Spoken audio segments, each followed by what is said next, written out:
주일 이후 3일 동안 우리를 지켜보호하시고 또 하나님 앞에 나와 성경을 배우기를 사모하는 마음으로 이 자리에 앉았습니다. 성령 하나님, 우리의 마음에 빛을 비추어 주셔서 이 시간 깨닫게 하시고 하나님을 알게 하시고 무엇보다도 하나님의 말씀인 성경을 사랑하는 귀한 시간이 될 수 있도록 은혜 베풀어 주옵소서.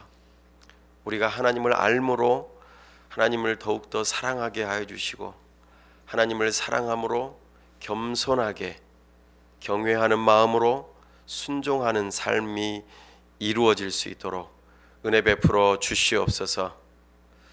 성경이 우리에게 왜 필요한지 오늘 이것을 잘 배울 수 있도록 은혜를 더하여 주시옵소서. 우리 주 예수 그리스도 이름으로 기도하옵나이다. 아멘.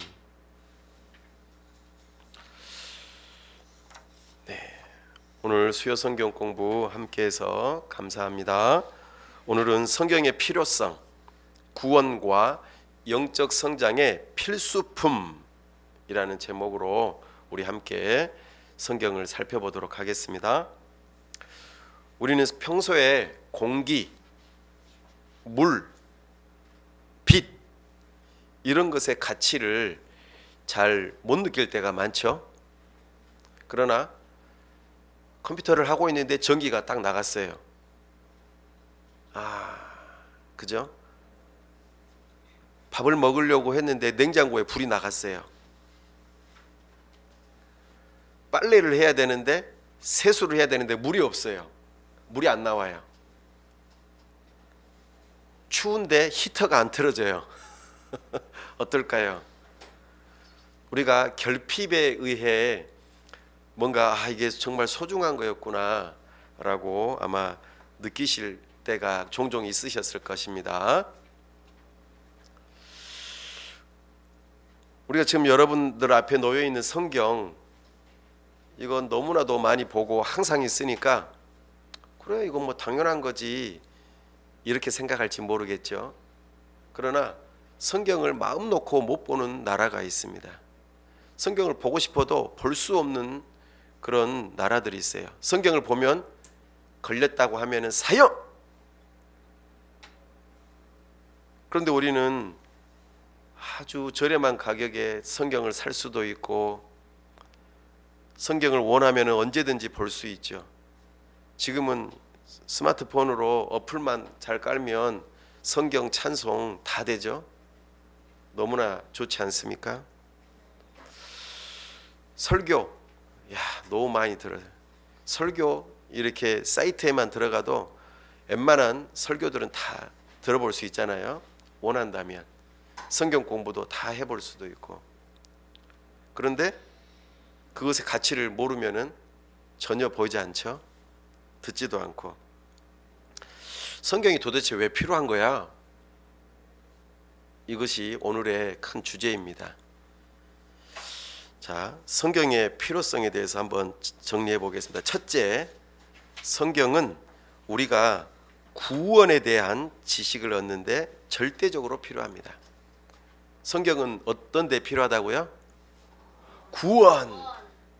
내가 오늘은 된장찌개를 끓여야겠다. 된장찌개를 잘 끓이기 위해서 레위기 18장을 내가 잘 암송해야겠다. 이러시나요? 내가 오늘 삼계탕을 잘 끓여야겠다. 그것을 위해서 마태복음 5장을 암송해야 되나요? 전혀 아니죠. 요리를 배우려면은 성경책이 아니라 어디를 봐야 돼요? 요리책을 봐야 되잖아요. 레시피. 그렇죠? 맞습니다. 그러니까 성경은 용도가 있어요. 근데 절대적으로 필요한 게 뭐냐면 사람이 구원에 대한 지식을 얻으려면 반드시 필요하다는 것이죠. 그러니까 아무리 많은 지식을 가지고 있어도 우리를 구원할 수 있는 지식이 없다는 것이 문제입니다. 우리가 아무리 의학 지식이 많다고 해도 사람을 살릴 수 있습니까? 사람은 죽을 수 있어요. 얼마든지 병원에 가도 죽을 수 있습니다. 아무리 뛰어난 의사도 사람을 영원히 살릴 수는 없어요. 눈에 보이지 않는 영혼, 이 영혼을 다루는 문제에 있어서 너무나도 중요한 문제인데 참으로 공부는 별로 못했어요. 난 놓고 기억자도 모른다. 그런 속담이 있죠. 정말 배운 게 별로 없어요. 초등학교도 거의 나오지 못한 그런 수준이 있어도 그분이 성경을 알고 하나님을 알아 구원에 이르는 지식을 얻게 된다면 그것과 상관없이 배움이 짧아도 상관없어요. 그분은 틀림없이 영혼의 구원을 받게 될 것입니다. 성경에서만이 유일하게 구원받아야 될 존재가 우리 인간이고 죄로 인한 그 형벌이 우리에게 죽음을 가져왔으며 나아가 그 문제를 해결하기 위해서는 우리 인간은 안 된다는 것을 가르쳐 주는 것이죠.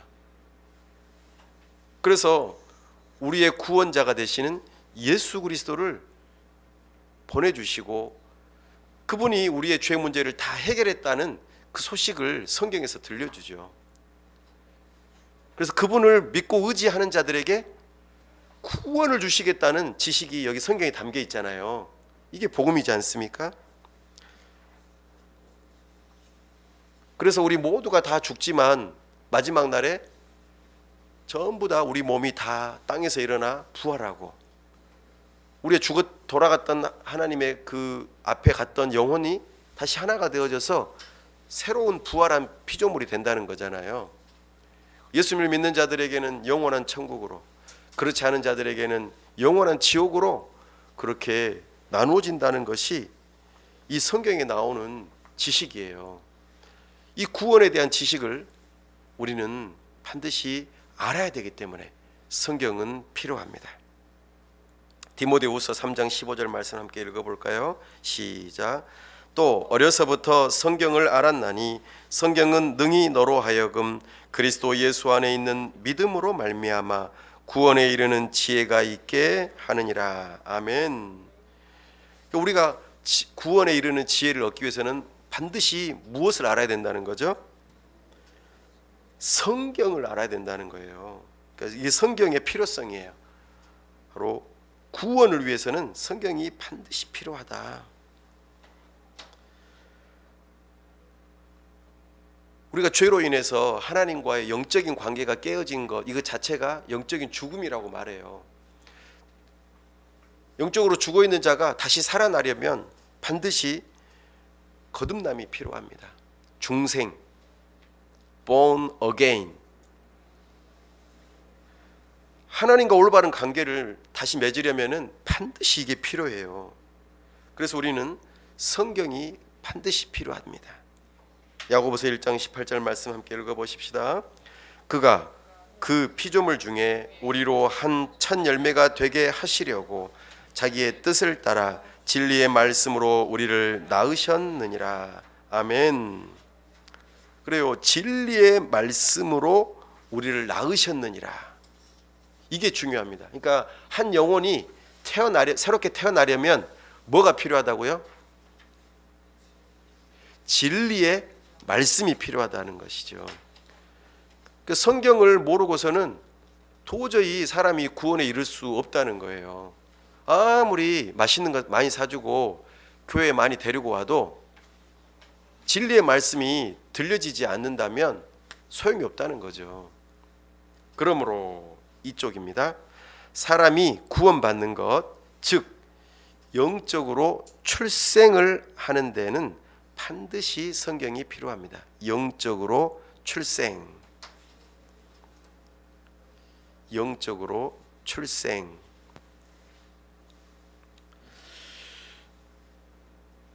우리 영혼이 죽어 있으면은 하나님을 알 수 없어요. 죄도 알 수 없고 내가 구원받아야 될 필요성도 모르는 거죠. 사실은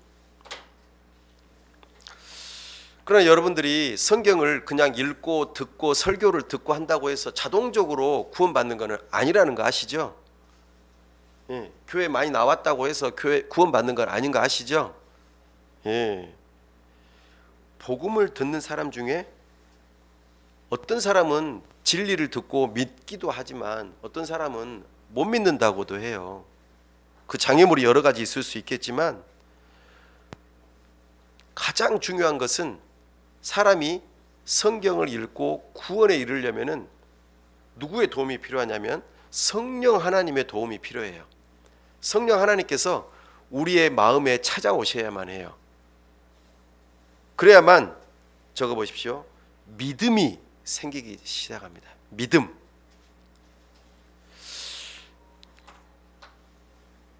여러분은 저를 믿을 수 있습니까? 믿을 수 있어요? 좀 의문이 많은 캐스찬입니까? 못 믿겠어? 그렇지 않습니까? 어떻게 저를 믿을 수 있습니까?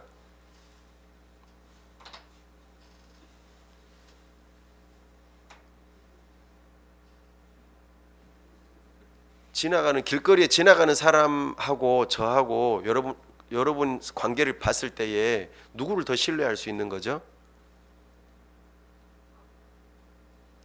저하고 관계가 있으니까 더 믿을 수 있는 거 아니에요?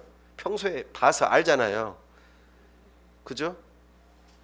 그러니까 우리가 예를 들어 회사에 입사할 때 공정하게 시험을 보기도 하지만 때로는 특별하게 채용할 때도 있잖아요.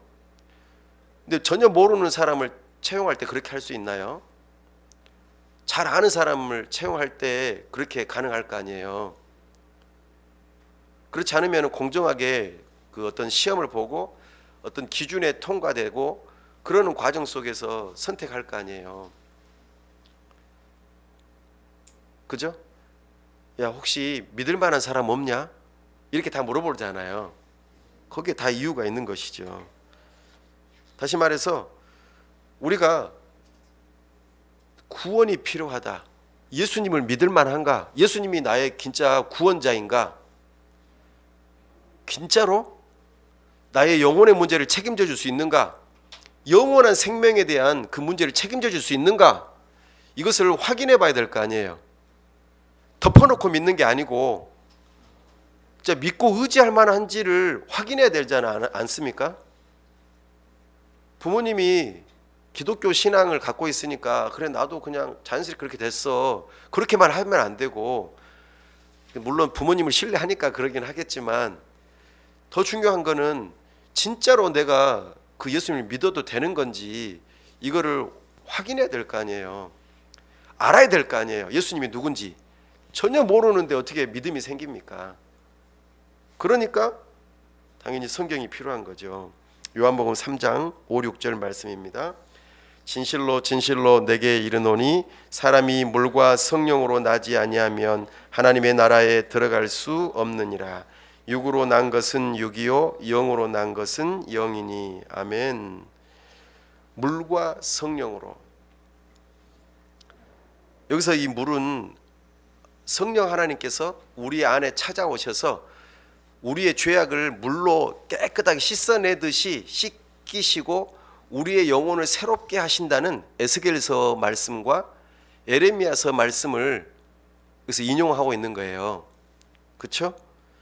우리가 하나님 나라에 들어간다는 것은 곧 구원을 받는다는 것인데 이것은 성령 하나님께서 하셔야만 되는 일이라는 거죠. 성령 하나님께서 내 마음에 들어와 계셔야 돼요. 성령 하나님이 여러분 마음 안에 있습니까? 성령 하나님이 여러분 안에 마음 안에 계세요? 고개를 좀 들어보세요. 고개를 들라. 성령 하나님이 여러분 마음 안에 있습니까? 이게 아주 중요해요. 아니 눈에 보이지도 않는데 있는지 없는지 어떻게 알아요? 혹시 이렇게 물어봐야 돼요. 솔직하게. 성령 하나님이 내 안에 계신다는 것을 우리는 알아야 됩니다. 누가는 사도행전을 통해서 바울 사도가 빌립보에서 하나님의 말씀을 전할 때에 루디아라는 여인이 바울이 전한 하나님 말씀을 듣고 영적으로 출생하게 된 과정을 소개하죠.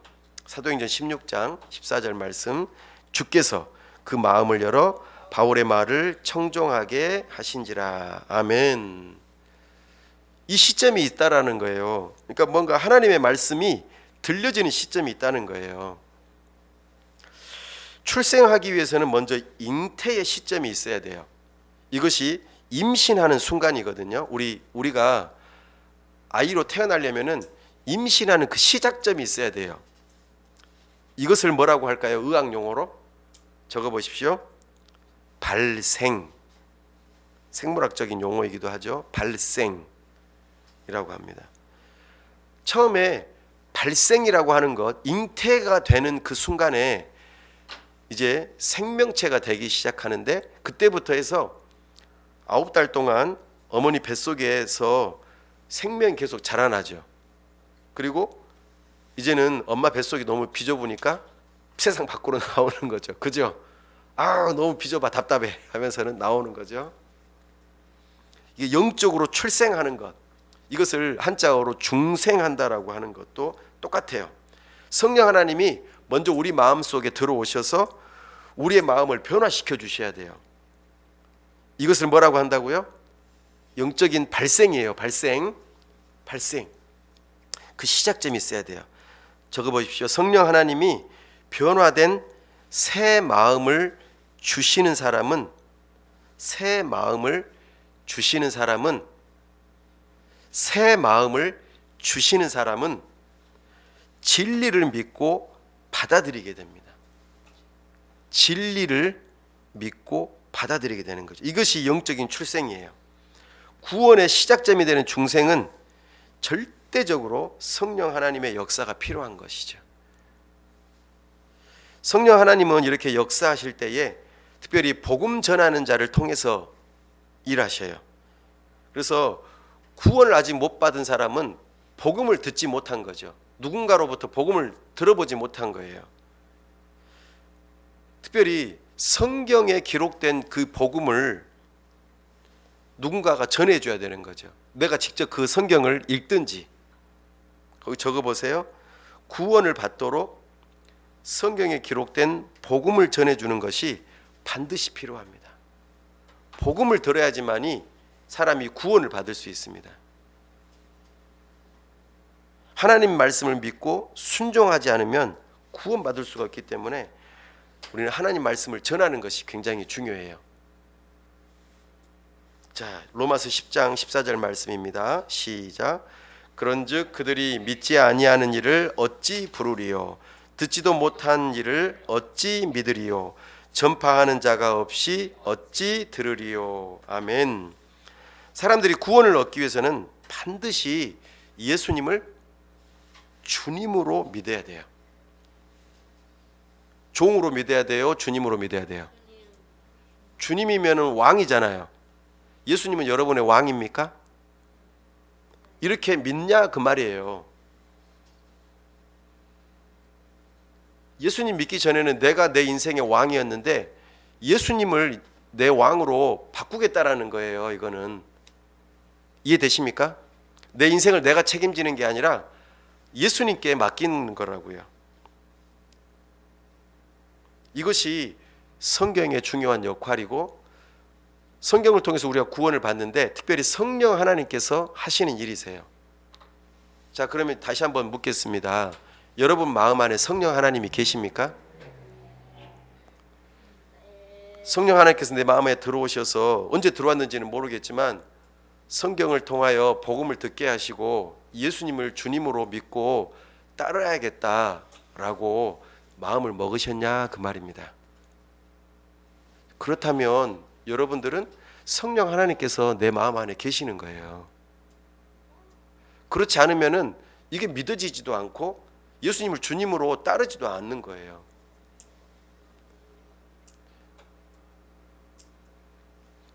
두 번째, 성경은 거듭난 성도의 영적인 성장을 위해 반드시 필요합니다. 적어보세요. 처음에는 우리가 구원을 위해서 필요하다고 그랬잖아요. 두 번째로는 영적인 성장을 위해서 반드시 성경이 필요합니다. 아이가 막 태어나면은 뭘 먹어야 돼요? 그래요, 모유. 엄마 젖을 먹어야 돼요. 그죠? 엄마 젖만 근데 수십 년 동안 먹으면 어떻게 돼요? 돼요, 안 돼요? 그럼 어떻게 해야 돼요? 젖을 떼고, 울어도 젖을 떼고, 그리고 이제는 이유식을 하면서 소화 능력을 키우는 과정 속에서 이제 나중에는 어떻게 해야 돼요? 밥을 먹어야 될 거 아니에요. 그죠? 그렇죠? 바로 그겁니다. 그래서 거듭 사람이 영적으로 태어나기 위해서도 성경이 필요하지만 태어난 영혼이 점점 자라가려면, 성장하려면 반드시 성경을 먹어야 합니다. 베드로전서 2장 2절 말씀 시작. 갓난 아이들 같이 순전하고 신령한 젖을 사모하라. 이는 그로 말미암아 너희로 구원에 이르도록 자라게 하려 함이라. 아멘. 성경이 말하는 구원은 기본적으로 죄인들을 죄와 죽음과 지옥과 사탄으로부터 해방시켜서 성부, 성자, 성령 삼위 하나님과 올바른 관계를 맺고 풍성한 사랑의 교제를 누리도록 하는 것, 바로 이것이 성경에 우리에게 주신 중요한 목적이에요. 아시겠죠? 그래서 우리는 성경의 아주 중요한 그 필요성, 두 번째가 바로 영적인 성장이라는 것입니다.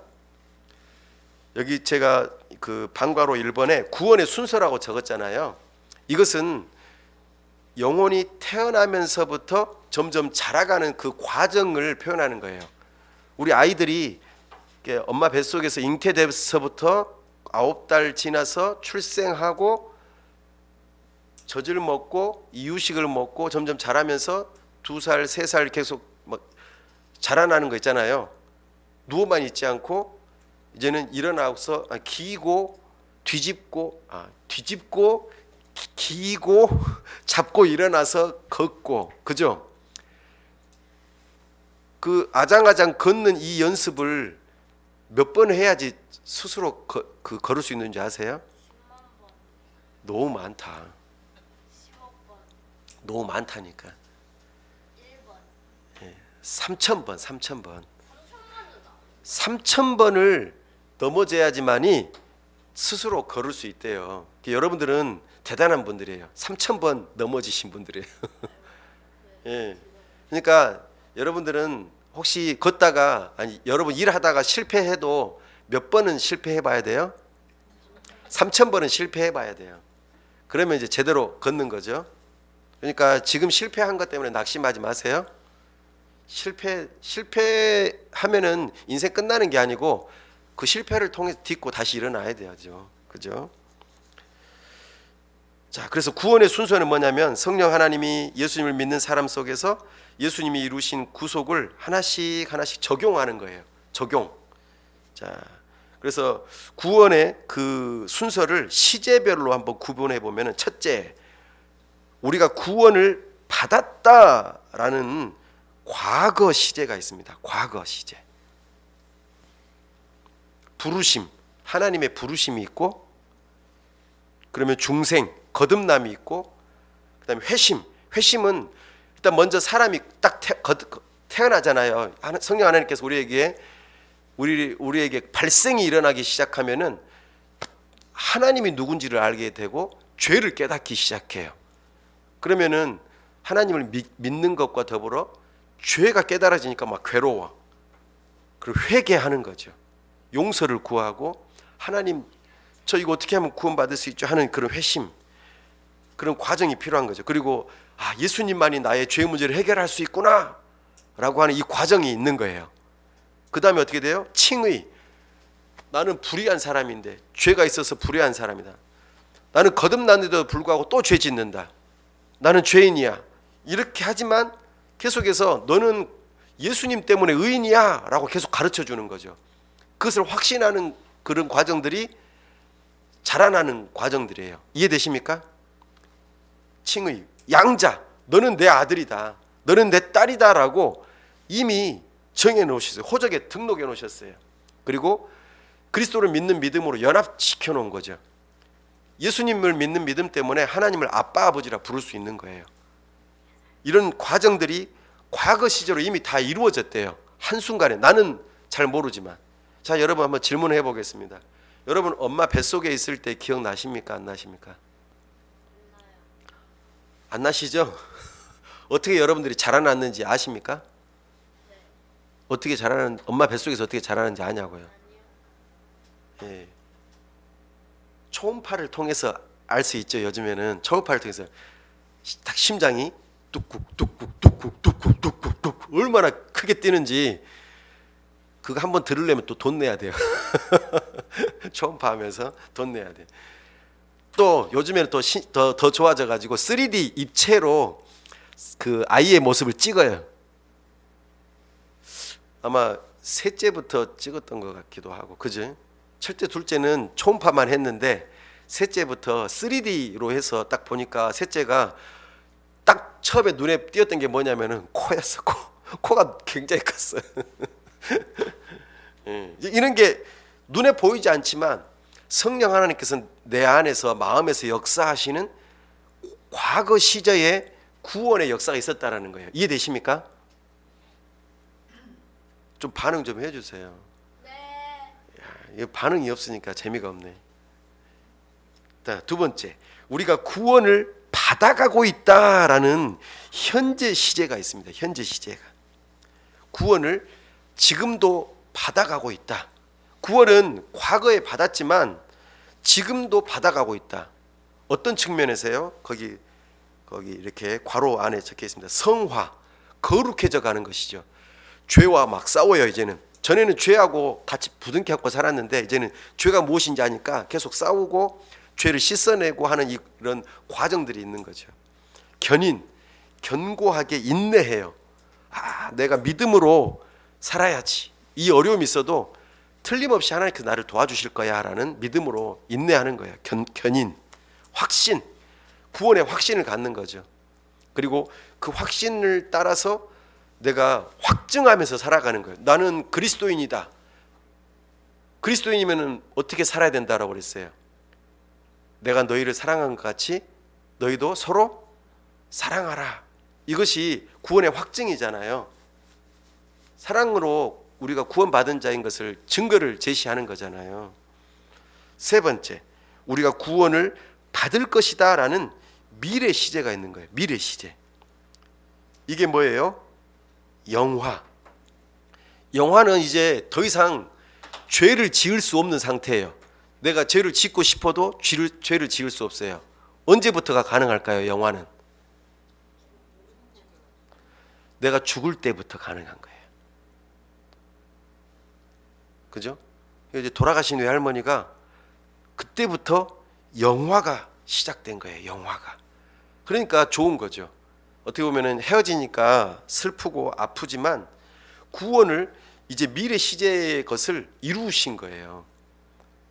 그리고 이제 나중에 부활을 하게 되면 완벽해지죠. 우리 몸과 영혼이 만나서 완전히 영화롭게 되니까요. 이것이 구원의 과정이에요. 구원의 이러한 세 가지 시제를 죄와 관련해서도 좀 간단히 설명할 수도 있어요. 첫 번째, 칭의. 적어보십시오. 칭의. 칭의는 어떤 단어의 뜻이 있습니까? 한번 읽어볼까요? 시작.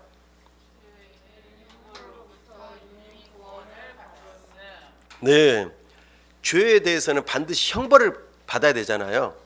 우리가 죄인인데 하나님의 진노와 저주를 받아 지옥에 가야 되는데 그렇지 않게 됐다 그 말입니다. 칭의.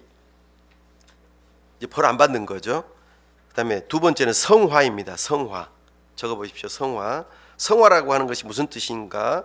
한번 읽어볼까요? 시작. 네, 내가 죄에 이제는 형벌은 안 받지만 죄가 완벽하게 없어진 게 아니에요. 내 마음의 본성 안에 여전히 자리 잡고 있어요. 그리고 내가 약해질 때에 얘가 세력을 발휘해요. 우리 면역력이 떨어지면은 감기 오잖아요. 이런 것과 똑같은 거예요. 눈에 보이지 않는 내 영혼의 마음에 약함이 있을 때에 이 죄된 본성이 드러나기 시작하죠. 그러면은 우리가 죄에 대해서 싸우기도 하고 또는 넘어지기도 하고 그러는 거예요. 이게 성화의 과정입니다. 이 현재 시제죠. 마지막 세 번째 영화. glorify입니다. glorify. 영화롭게 된다. 영광스럽게 되는 거죠. 영화의 뜻은 무엇인지 읽어볼까요? 시작. 네, 이제 완전히 이제 죄로부터는 우리 육신이 있는 한 죄가 우리가 있거든요. 근데 우리 영혼과 육신이 분리가 되는 것과 동시에 우리는 영화를 누리게 된다라는 겁니다. 영적 성장이란 성화를 말하는 것으로서 칭의를 받는 순간부터 시작해서 영화롭게 될 때까지의 과정이, 그러니까 이 땅 위에서 우리가 살아가면서 영적으로 자라난다라고 표현하는 거예요. 어떻게 보면 핵심이죠, 이게. 그래서 다시 한번 더 적어보세요. 칭의. 밑에 칭의 적어보세요. 칭의. 칭의라고 하는 말이 다른 말로 어떤 뜻이 의미가 있습니까? 시작. 네. 나의 죄를 가지고 가시고 예수님의 의를 나에게 주시는 거예요. 그것이 칭의입니다.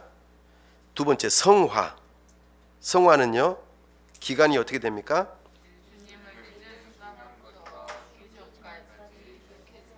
네. 영화. 세 번째는 영화. 우리가 죽는 순간 일어나는 것. 자, 이게 우리 영적 성장의 과정이라는 것이죠. 여러분들은 그러면 어디에 해당됩니까? 칭의에 해당됩니까? 성화에 해당됩니까? 영화에 해당됩니까? 그렇죠. 성화. 지금 성화에 해당되겠죠. 그러면 우리는 언제 어느 정도까지 자라가야 될까요? 자, 올해 내가 키가 몇 센티미터까지 자라가기로 기도했죠? 150cm. 하나님 올해 150cm 이상 자라게 해주세요. 기도했을 거 아니에요? 아까 기도 제목 봤어. 이 자리에 오면 항상 보거든. 그게 성장의 목표잖아요. 그럼 우리는 영적으로 어느 정도 수준까지 자라야 될까요? 예수님에게까지. 그리스도인이 닮아야 할 목표는 하나님으로서 완전한 인간이 되신 예수님이에요. 예수님. 우리의 목표는 누구라고요? 예수님. 예수님처럼 자라나는 것. 우리 예수님하고 똑같아질 수는 없겠죠. 그러나 예수님을 닮아가는 그걸 목표로 하는 거예요. 에베소서 4장 15절 말씀 함께 읽어보겠습니다. 시작. 범사에 그에게까지 자랄지라 그는 머리니 곧 그리스도라. 아멘. 그러므로 우리는 목표를 설정을 해야 돼요. 어떤 목표를 이루기 위해서는 그 목표 설정을 할 필요가 있겠죠. 그리고 이것을 이루어가는 과정들이 있어야 됩니다. 한 번에 우리가 예수님처럼 올라갈 수 있습니까? 없어요. 순서가 있어요. 과정이 있습니다. 일확천금이 뭐예요? 일확천금. 일확천금. 이게 뭐예요? 일확천금. 아니 이렇게 일확천금.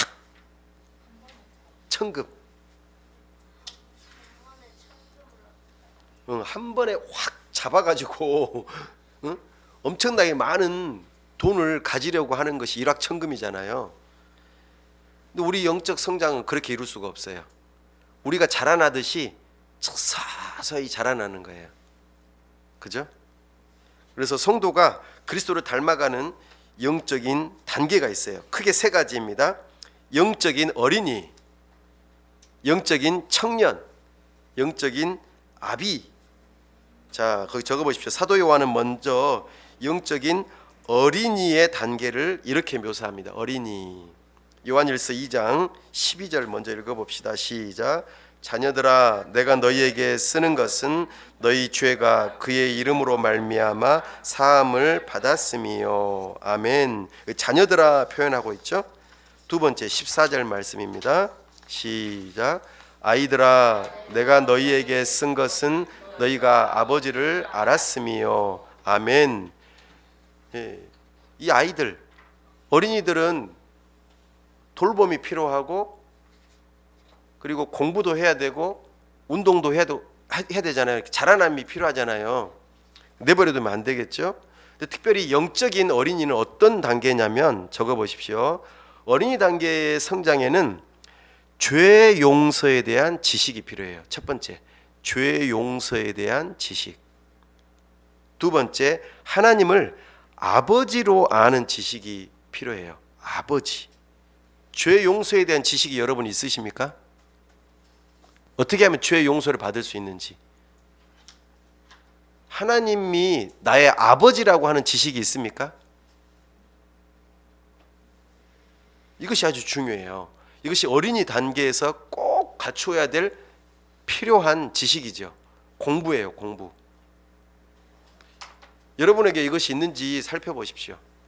영적으로 거듭나기 위해서 필요한 이 지식이 이렇게 어린아이 때 필요한 겁니다. 근데 이 어린아이 때는 어떤 점이 약하냐면 거기 적어보십시오. 진리인지 비진리인지 선인지 악인지에 대한 분별력이 없어요. 분별력. 적어보세요. 분별력. 옳고 그름을 분별을 못해요. 그러니까 어떻게 돼요? 죄에 쉽게 넘어가고 속아 넘어가는 거죠. 그리고 세상의 풍조대로 살아가요. 세상의 유행을 따라가는 거죠. 그리고 하나님의 성품에 대한 지식이 부족해요. 적어보세요. 성품에 대한 깊은 지식이 부족합니다. 성품. 하나님의 성품에 대해서 여러분들 아십니까? 우리 설교 나눔할 때마다 항상 하나님이 어떤 분인지 적어보라고 하잖아요. 근데 나 모르겠는데 맨날 그러잖아요. 하나님이 도대체 어떤 분이시야? 선한 분이다. 공의로우신 분이다. 그죠? 이런 것들이 알아야 되는데 어릴 때는 잘 몰라요. 이거를 알아가야지만이 잘할 수 있겠다라는 말이겠죠? 자, 둘째, 영적인 청년의 단계가 있어요. 청년의 단계는 어떤 단계인지 한번 읽어보십시다. 요한일서 2장 13절 시작. 청년들아 내가 너희에게 쓰는 것은 너희가 악한 자를 이기었음이라. 아멘. 청년들아 14절이요 시작. 청년들아 내가 너희에게 쓴 것은 너희가 강하고 하나님의 말씀이 너희 안에 거하시며 너희가 흉악한 자를 이기었음이라. 아멘. 이제 청년의 단계가 되면은 진리와 비진리를 분별 못하고 선과 악을 분별하지 못했었던 어린아이의 단계에서 벗어나서 이제는 분별력이 생겨요. 그래서 성경 지식을 통해 적어보십시오. 죄가 무엇인지, 죄와 세상과 사탄의 유혹에 더욱 잘 대처하고 물리치면서 성경 말씀대로 순종할 수 있어요. 죄, 세상, 사탄의 유혹, 이 세 가지를 분별력이 생긴다는 거예요. 아까 말했던 죄 용서, 하나님 아버지, 이 지식이 이제는 더 자라나서 분별력이 생긴다는 거죠. 죄가 무엇인지, 세상이 무엇인지, 그리고 사탄의 유혹이 무엇인지. 그러나 이 청년도 아직은 하나님의 성품에 대한 깊은 지식이 부족해요. 하나님이 어떤 분이신지를 청년들은 다 알지 못해요.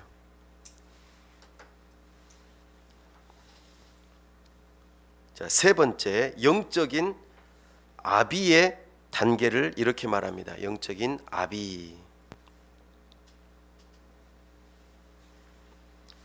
14절, 요한일서 2장 14절 함께 읽어보십시다. 아비들아 내가 너희에게 쓴 것은 너희가 태초부터 계신 이를 알았음이요. 아멘. 영적인 아비의 단계는 하나님의 성품을 아주 깊이 있게 아는 거예요. 영적인 싸움도 잘하지만 하나님을 기뻐하고 즐거워하는 거죠. 하나님의 성품을 잘 아니까 거기 적어보세요. 하나님을 경외하며, 하나님 앞에서 까불지 않는 거예요. 하나님을 두려워할 줄 알고 그 다음에 하나님을 사랑하며, 하나님께 순종하며, 하나님과 교제하는 삶을 살아가요. 경외, 사랑, 순종, 교제. 하나님 한 분만으로 만족하는 삶이죠. 이것이 우리 인생의 최고의 목적이 된다는 거예요. 그러니까 아버지가 된다는 것, 어머니가 된다는 것은 사실 어려운 일이죠. 그러나 우리가 하나님을 깊이 사랑하면 할수록, 알아가면 알아갈수록 우리는 이런 사람들이 될 수 있다는 것이죠. 사도 베드로나 요한, 바울, 이런 사람들이 어떻게 보면 영적인 아비라고 말할 수 있겠습니다.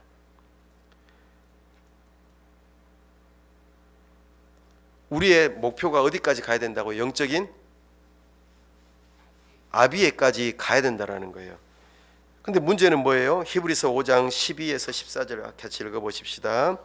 때가 오래되었으므로 너희가 마땅히 선생이 되었을 터인데 너희가 다시 하나님의 말씀의 초보에 대하여 누구에게 가르침을 받아야 할 처지이니 단단한 음식은 못 먹고 젖이나 먹어야 할 자가 되었도다. 이는 젖을 먹는 자마다 어린아이니 의의 말씀을 경험하지 못한 자여 단단한 음식은 장성한 자의 것이니 그들은 지각을 사용함으로 연단을 받아 선악을 분별하는 자들이니라. 아멘. 여러분, 20살이 되었는데 지금도 엄마 젖을 먹고 있으면 돼요, 안 돼요? 20살이 되었는데 여전히 기고 있으면 어떻게 해요?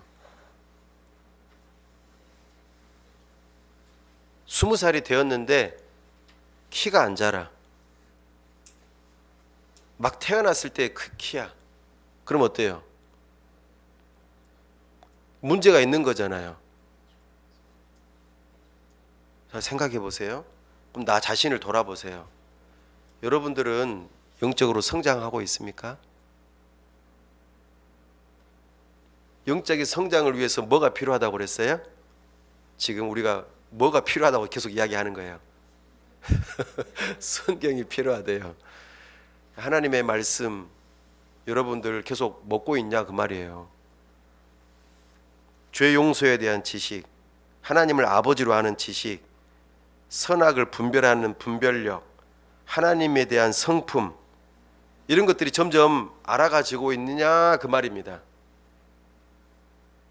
하나님을 정말 즐거워하고 사랑하느냐 그 말이에요.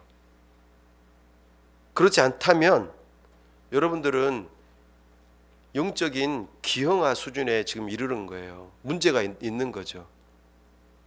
여기 나오잖아요. 히브리서 5장에서 때가 오래되었으므로, 야 너희들 예수님 믿은 지 상당히 오래됐는데 너희가 마땅히 선생 가르쳐주고 돌봐줄 아비가 되었을 터인데 너희가 다시 하나님의 말씀에 초보에 대하여 누구에게 가르침을 받아야 할 처지이니, 단단한 음식을 먹고 소화시켜서 건강해야 해서 어른이 돼야 되는데 그렇게 할 수가 없는 거예요. 계속해서 나만 봐달래, 어린아이처럼 젖만 달래, 이거 해주라 저거 해주라, 안 해주면 삐지고. 우리 한국 교회 안에 계속 이게 문제잖아요. 영적인 아이들이 너무 많은 거예요. 나 예수님 믿었는데 자라나지를 않아. 계속 나를 봐달래, 응애 자라나야 되는데 안 자라나는 거예요. 하나님 말씀이 없으니까. 기도가 없으니까 자라나지 않는 거예요. 아무것도 할 수가 없어요. 그러면서 세상에서 돈 벌고 출세할 수 있는 지식을 얻는 데서는 타의 추종을 불허하면서 최고로 열심히 해요. 그러면서 잘하고 있다고 생각하죠.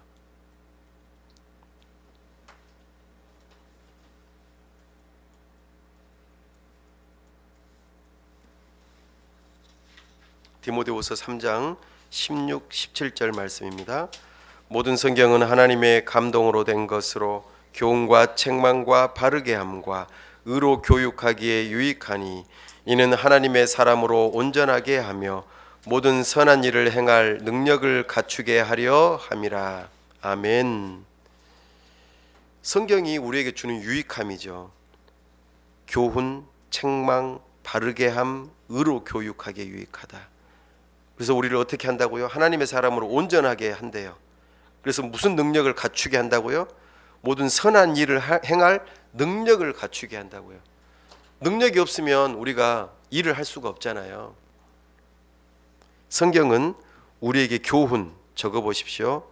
바른 교리를 가르쳐 줍니다. 교리를 배우셔야 된다는 거죠. 사도신경, 십계명, 주기도문, 이게 가장 기초가 되는 것들이죠. 웨스트민스터 소교리 문답, 하이델베르그 교리 문답, 웨스트민스터 대교리 문답, 웨스트민스터 신앙 고백서, 이런 것들을 배워나가는 과정 속에서 우리는 교훈을 받는 거죠. 성경을 보는 눈을 여는 겁니다. 두 번째, 책망, 죄를 깨닫게 함. 죄를 깨닫게 함. 성경을 읽으면 죄를 깨닫는 거예요. 제가 말씀드렸잖아요. 성경을 읽으면 읽을수록 하나님의 살아계심을 알겠는데 동시적으로 죄를 깨닫게 되니까 너무 불편한 거예요. 그러니까 교회를 떠나고 싶었다고요. 왜냐하면 내가 위선자처럼 보였으니까. 다른 사람 앞에서는 잘하는 척하고 혼자 있을 때는 죄 짓는 일을 했으니까. 이것이 성경을 통해서 죄를 깨닫는 것입니다. 책망. 이것이 올바른 일이죠. 바르게 함. 바르게 하는 건 뭐예요? 죄를 버리고 회개하는 겁니다. 회개. 돌이켜야 되죠. 죄를 깨달았는데 계속 죄를 짓고 있으면 돼요? 안 돼요? 돌이켜야 됩니다. 변화가 있어야죠. 이게 바르게 함입니다. 마지막 의로 교육. 바른 교리를 믿고 바른 행동을 하도록 훈련하는 거예요. 훈련. 습관은 하루아침에 생기는 게 아니죠. 그죠? 밤에 늦게 자고 아침에 늦게 일어나고 이런 거는 습관이 돼버리면 계속 이어지는 거예요. 훈련을 해야 돼요. 훈련. 나를 절제하고 내가 어떤 뜻을 이루기 위해서 훈련하는 거예요. 중력을 거스르는 일이죠. 중력을 거스르는 일은 힘든 거예요. 잠자고 싶은 것을 거스르는 거는 힘든 일이에요. 성경을 읽고 예수 동행의 일기를 쓰고 설교를 듣고 이렇게 여러분들이 예배당에 나오고 하는 이런 것들은 훈련이에요. 그러면은 나에게 좋은 습관이 생기면서 근육이 생기는 거죠. 여러분들 게임을 하면 어때요? 게임을 하면은 많이 하면 할수록 어때요? 재밌고 잘해지잖아요. 똑같은 거 원리예요. 뭐든지 많이 하면서 거기 안에서 계속해서 빠져들면은 잘하게 돼 있어요. 습관이 되니까. 무엇을 훈련해 하는가가 중요합니다. 실습을 왜 합니까? 실습. 그 일을 능수능란하게 잘하기 위해서 그렇죠. 받아쓰기 왜 해요? 국어 받아쓰기 왜 하죠? 틀리지 않고 잘 쓰기 위해서 계속 연습하는 거예요. 연습. 반복입니다. 그러면 우리는 점점 더 온전한 사람이 되어져 가는 것이죠. 성숙한 사람이 되기 위해서는 반드시 성경이 필요한 것입니다. 성도들이 영적으로 성장하기 위해서는 진리를 알아야 합니다. 진리. 적어보십시오. 진리. 어떤 진리를 알아야 된다고요? 성부 하나님에 대한 진리, 성자 예수님에 대한 진리, 성령 하나님에 대한 진리, 인간에 대한 진리, 구원에 대한 진리, 교회에 대한 진리, 종말에 대한 진리, 이런 진리를 알아야 되는 거예요. 그렇죠? 그래야지만이 성장할 수 있는 것입니다. 이 시간이 수요일 이 시간 또 뭡니까 주일 예배 시간 이런 시간들이 사실은 다 진리를 알아가는 과정들이죠. 복합적으로. 또한 성도들이 영적으로 성장하기 위해서는 성경에 등장하는 모든 인물에 대해서도 잘 알아야 돼요. 인물. 왜 그럴까요? 왜 인물에 대해서 알아야 될까요? 아담, 가인, 아벨, 아브라함, 이삭, 야곱, 에서, 다윗 이런 사람들이 왜 중요할까요? 나하고 아무 상관이 없을 것처럼 보이는데 왜 중요할까요? 그 사람들의 마음을 알아야 되기 때문입니다. 나하고 똑같은 감정을 가지고 있는 사람이잖아요. 그들이 행한 행동, 말 이런 것들을 통해 배우는 거잖아요. 욥 애매하게 고난 받잖아요. 아무 잘못도 안 했어요. 근데 자식들이 죽고 재산이 다 탕진되고 부인이 뭐라고 그랬어요? 하나님 욕하고 죽으라고 그랬잖아요. 그리고 떠나버렸잖아요. 버림받았어요. 아무 잘못도 안 했는데 왜 그러냐 이 말이에요. 그의 인생을 바라보면서 깨닫는 게 있어야 된다는 거죠.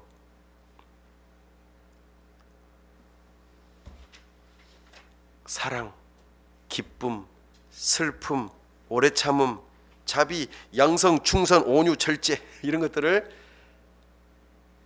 깨달고 연약함, 죄 짓는 모습 이런 것들을 보면서 경계를 갖는 거죠. 나도 가룟 유다처럼 그렇게 예수님 팔아먹어야 될까요? 그리고 자살해야 될까요? 그러면 안 될 거 아니에요. 그죠? 그래서 우리는 성경의 인물들을 잘 살펴볼 필요가 있겠다. 세 번째로 성도들이 자신의 마음속에 있는 죄, 적어보십시오. 죄를 알아야 돼요. 죄를. 사람에 대한 진리이죠. 나는 육체를 갖고 있는 동안 죄가 있다는 거예요. 이 죄가 영향력을 발휘한다는 거죠. 내가 언제 면역력이 떨어지는지 알아야 되죠. 내 몸이. 나 왜 이렇게 힘이 없지? 알고 봤더니 갑상선에 문제가 있었어. 그럼 어떻게 해야 돼요? 아침에 밥 먹기 전에 약 먹어야 되잖아요. 안 먹으면 어떻게 돼요? 하루에 힘이 없잖아요. 나의 연약한 그 몸을 아는 것처럼 나를 연약할 때에 어떻게 죄가 나를 지배하려고 하는지를 알아야 된다고요. 어떨 때 화가 나는지. 응? 그때를 알아야 된다는 거예요. 어떨 때 무기력해지는지. 왜냐하면 그 감정은 우리 안에 죄가 발동하는 그것이 아주 중요한 그 신호거든요. 감정 같은 경우는. 또 거기 적어보십시오. 세상의 여러 잘못된 세계관이 어떻게 하느냐에 따라서 사람이 잘못될 수 있어요. 가치관이죠.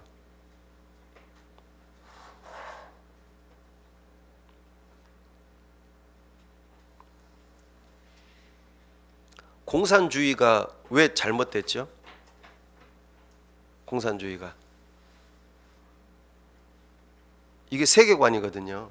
공산주의가 왜 잘못됐습니까?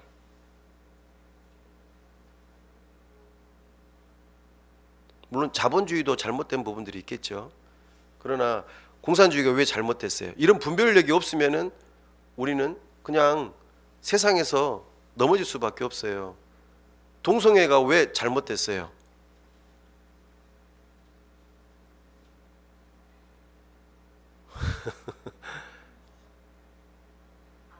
이것에 대한 분별력이 있어야 된다는 거잖아요. 가치관, 세계관.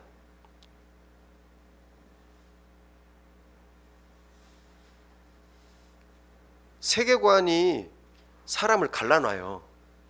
세계관이 다르면 싸울 수밖에 없는 거예요. 세계관이 다르면.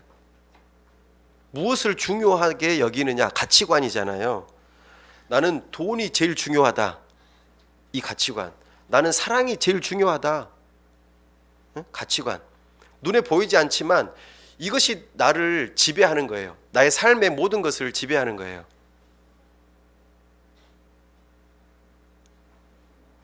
내가 싸워야 될 이유가 돈이냐, 명예냐, 아니면 어떤 성욕이냐, 아니면 사랑이냐 하는 이런 중요한 가치관이 나의 1순위로 되어 있어야 된다는 거예요. 그렇지 않으면 싸우게 되어 있어요. 그렇잖아요. 열심히 돈을 벌었는데 11조를 하나님께 드려야 된대요. 내가 얼마나 피땀 흘려 번 돈인데, 응? 피땀 흘려 번 돈인데 내가 11조를 매번 꼬박꼬박 드려야 된대요. 근데 이것은 생각이 다르면은 할 수가 없는 거예요. 그렇잖아요? 이것이 세계관입니다. 그리고 이 배후에 있는 악한 영들과 싸우기 위해서는 성경의 여러 진리로 완전 무장을 해야 되는 거예요. 악한 영들 적으십시오. 악한 영들. 우리가 싸워야 될 게 세 가지예요. 죄, 세계관, 악한 영들. 모든 일에 있어서 이게 왜 그러지? 라고 생각을 해야 되는 게 기독교예요. 왜 이거를 해야 되는 거야? 왜 하지 말아야 되는가를 자꾸 물어봐야 돼요. 누구한테 물어봐야 될까요? 성경에다 물어봐야죠. 성경이 그 가치관을 알려주니까. 우리의 행동의 기준은 성경이라는 거예요. 그래서 성경에서 뭐라고 말하는지를 우리가 듣는 거예요. 그걸 분별해야 되겠죠. 에베소서 6장 13에서 17절 말씀입니다. 그러므로 하나님의 전신갑주를 취하라. 이는 악한 날에 너희가 능히 대적하고 모든 일을 행한 후에 서기 위함이라. 그런즉 서서 진리로 너희 허리띠를 띠고 의의 호심경을 붙이고 평안의 복음이 준비한 것으로 신을 신고 모든 것 위에 믿음의 방패를 가지고 이로써 능히 악한 자의 모든 불화살을 소멸하고 구원의 투구와 성령의 검 곧 하나님의 말씀을 가지라. 아멘. 여러분 게임할 때 아이템들 있어야지 뭔가를 할 수 있잖아요. 그죠? 똑같아요. 우리가 영적인 싸움을 싸우려면, 점점 영적으로 성장하려면 하나님께서 우리에게 주신 무기가 있다는 거예요. 그게 두 가지예요. 성경과 기도예요.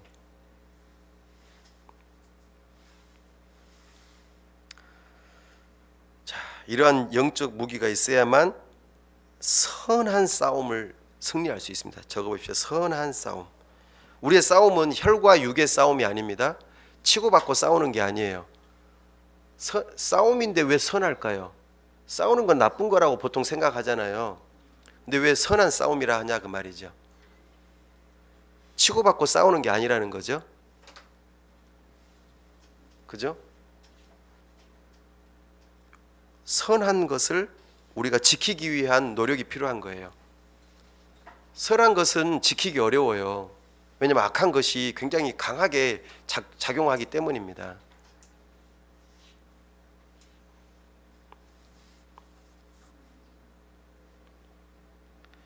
이런 영적인 무기를 잘 준비하고 잘 사용할 수 있어야겠죠. 그렇기 때문에 우리는 성경을 읽어야 되고 묵상해야 되고 암송해야 되고 공부해야 되고 설교를 들어야 되는 거예요. 이것이 없이는 우리는 잘할 수가 없어요. 매번 싸움에서 질 수밖에 없고, 어린아이는 싸울 수가 없잖아요. 어린아이가 전쟁터에 못 나가잖아요. 우리나라는 어때요? 만 20세가 넘으면 국가로부터 부름을 받잖아요. 왜요? 너는 이제 싸울 수 있는 건강한 청년이 되었기 때문이다라고 말하잖아요. 정신적으로나 육체적으로나. 그게 안 돼 있으면은 신체 검사해서 못 오게 하잖아요.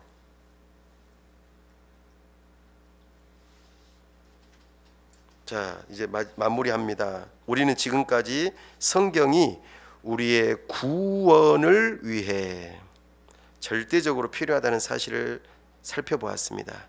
성경은 우리의 영적 출생과 영적 성장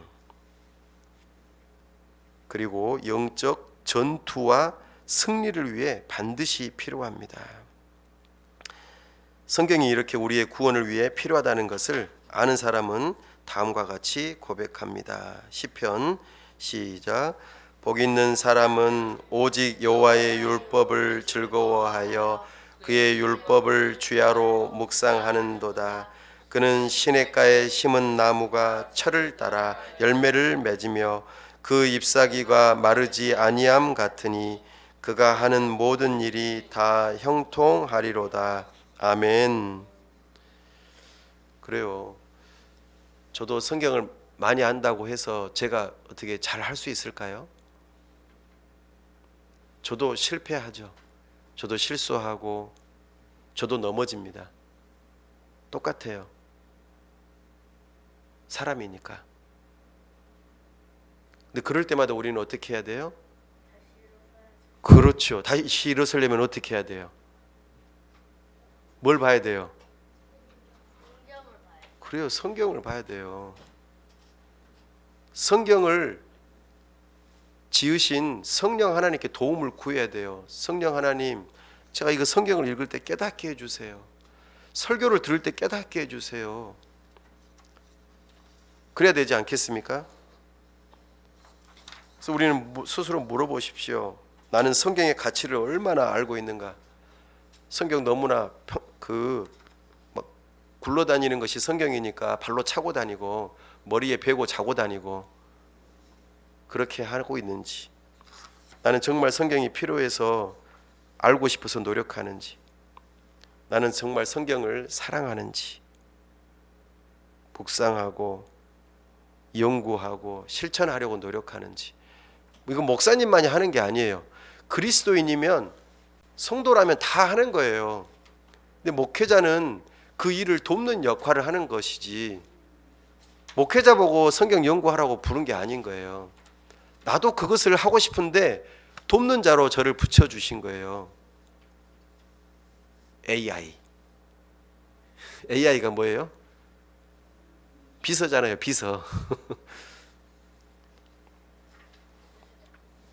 자, 말씀을 마치겠습니다. 오늘 성경의 필요성, 구원과 영적 성장의 필수품이라고 하는 것을 배웠는데요.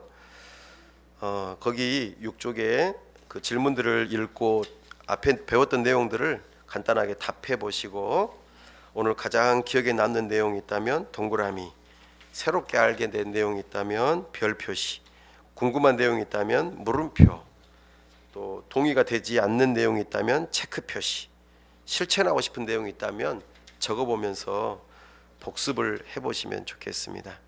그래서 정말 나는 성경이 필요합니다. No 바이블, no breakfast. 뭐예요? 성경이 필요 없다. 성경이 필요 없다? 노 바이블이잖아. 그러니까 노 성경 아니에요? 그러니까 성경을 내가 안 먹으면 아침을 내가 안 먹겠다, 이런 굳은 결의가 필요하다 이 말이에요.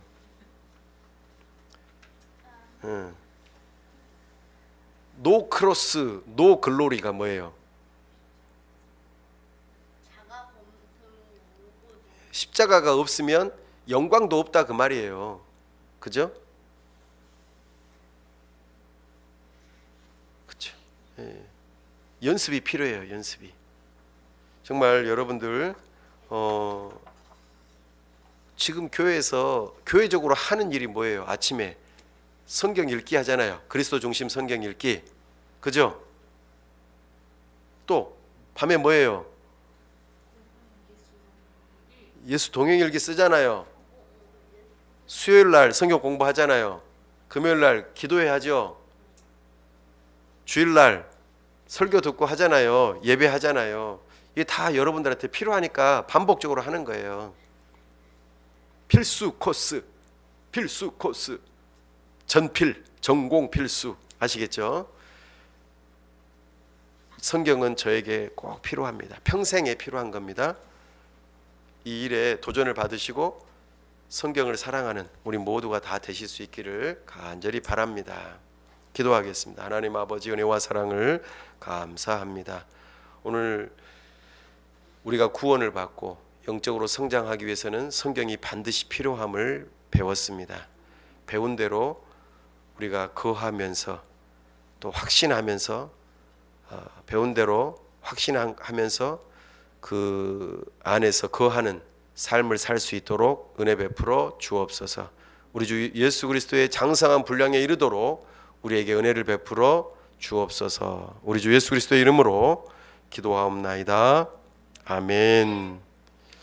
네, 수요 성경 공부를 마치겠습니다.